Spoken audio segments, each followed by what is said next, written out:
നിറങ്ങളുടെ ഉത്സവമായ ഹോളി വസന്തകാലത്തെ എതിരേൽക്കാൻ വേണ്ടിയിട്ടാണല്ലോ ആഘോഷിക്കുന്നത്. സാധാരണ നോർത്ത് ഇന്ത്യയിലാണ് കൂടുതലും ഹോളി ആഘോഷിക്കുന്നത്. പരസ്പരം നിറങ്ങൾ വാരി വിതറുമ്പോൾ ശത്രുത അകലുമെന്നാണ് വിശ്വാസം. ഇന്ന് അരുണാചൽ പ്രദേശിൽ ഞങ്ങളും അടിപൊളിയായിട്ട് ഹോളി ആഘോഷിച്ചു. ഫെബ്രുവരി മാസം അല്ലെങ്കിൽ മാർച്ച് ഈ മാസത്തിൽ അവസാനമാണ് സാധാരണയായി ഹോളി വരുന്നത്. ഹിന്ദു കലണ്ടറിൽ പറയുന്നത് ഫാൽഗുന മാസത്തിലെ പൗർണമിയാണെന്നാണ്. പണ്ട് കാലത്ത് ഹോളിയെ കർഷകരുടെ ആഘോഷമായിട്ടാണ് കണ്ടിരുന്നത്. കൂടുതൽ വിളവ് ലഭിക്കുവാനും മണ്ണിനെ ഫലപുഷ്ടമാക്കാനുമായിട്ടാണ് ഹോളി ആഘോഷിച്ചിരുന്നത്. നിങ്ങൾക്ക് ഹോളിയുടെ കഥ അറിയാമോ? ഹോളിയുടെ കഥ പലതരത്തിൽ പറയുന്നുണ്ട്. പ്രഹ്ലാദന്റെ കഥ, കൃഷ്ണനും രാധയും തമ്മിലുള്ള പ്രണയം, കാമദേവന്റെ ജീവത്യാഗത്തിന്റെ കഥ എന്നിങ്ങനെ ഹോളിയുടെ ഓരോരോ ആഘോഷങ്ങളുമായി ഓരോ കഥയ്ക്കും ബന്ധമുണ്ട്. കൂടുതൽ പേരും ഹോളിയുടെ കഥ പ്രഹ്ലാദനുമായി ബന്ധപ്പെട്ടിട്ടുള്ളതാണെന്നാണ് വിശ്വസിക്കുന്നത് തന്നെ. പ്രഹ്ലാദന്റെ പിതാവ് ഹിരണ്യകശിപുവിന്റെ സഹോദരിയായ ഹോളികയിൽ നിന്നുമാണ് ഹോളി എന്ന പേര് ലഭിച്ചത് തന്നെ. ഇനി ഹോളികയുടെ കഥ പറയാം.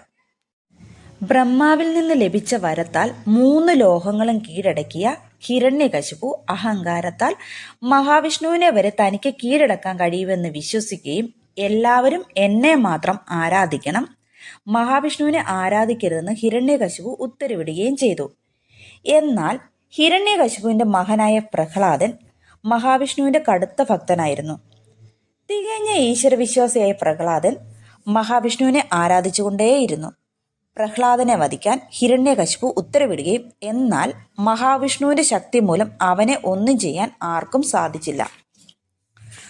ഒടുവിൽ ഹിരണ്യകശിപു തന്റെ സഹോദരിയായ ഹോളികയോട് സഹായം ചോദിക്കുകയും അവർ അതിന് സമ്മതിക്കുകയും ചെയ്തു. ഹോളികയ്ക്ക് മുമ്പ് ഒരു വരം ലഭിച്ചിരുന്നു. അഗ്നിദേവൻ സമ്മാനിച്ച വസ്ത്രമണിഞ്ഞാൽ അഗ്നിക്കിരയാകില്ല എന്ന വരം. ഹോളിക പ്രഹ്ലാദനെയും കൈകളിലെടുത്ത് അഗ്നിയിലേക്ക് ഇറങ്ങി. ആ വരത്തിന് ഒരു പ്രത്യേകത കൂടി ഉണ്ടായിരുന്നു. ധർമ്മരക്ഷയ്ക്കോ സഹജീവികളുടെ രക്ഷയ്ക്കോ വേണ്ടിയേ അഗ്നിയിൽ പ്രവേശിക്കാവൂ, അപ്പോഴേ വരത്തിന് ശക്തി ഉണ്ടാവൂ എന്ന കാര്യം അവർക്ക് അറിയില്ലായിരുന്നു. വിഷ്ണുവിന്റെ അനുഗ്രഹത്താൽ പ്രഹ്ലാദന് ചെറിയൊരു പൊള്ളൽ പോലും ഏറ്റില്ല. എന്നാൽ ഹോളിക തീയിൽ വെന്തു മരിക്കുകയും ചെയ്തു. വിഷ്ണുവിന്റെ അവതാരമായ നരസിംഹം ഹിരണ്യകശിപുവിനെ കൊലപ്പെടുത്തുകയും ചെയ്തു. ഈ കഥ കൃഷ്ണനും രാധയുമായി ബന്ധപ്പെട്ടിട്ടുള്ളതാണ്. ഒരിക്കൽ തൻ്റെ വളർത്തമ്മ യശോദയോട് കൃഷ്ണൻ ചോദിക്കുകയാണ്, തനിക്ക് മാത്രം എന്താണ് കാർമേഘത്തിന് നിറം, രാധയ്ക്കും ഗോപസ്ത്രീകൾക്കും എല്ലാം വെളുത്ത നിറമാണല്ലോ എന്ന്. അപ്പോൾ യശോദ ഒരു ഉപായം പറഞ്ഞു കൊടുക്കുന്നു. കുറച്ച് കളർ കലക്കിയ വെള്ളം രാധയുടെ ശരീരത്തിലേക്ക് ഒഴിക്കുവാൻ. അങ്ങനെ കൃഷ്ണൻ കളർ കലക്കിയ വെള്ളം രാധയുടെ ശരീരത്തിലേക്ക് ഒഴിക്കുന്നു.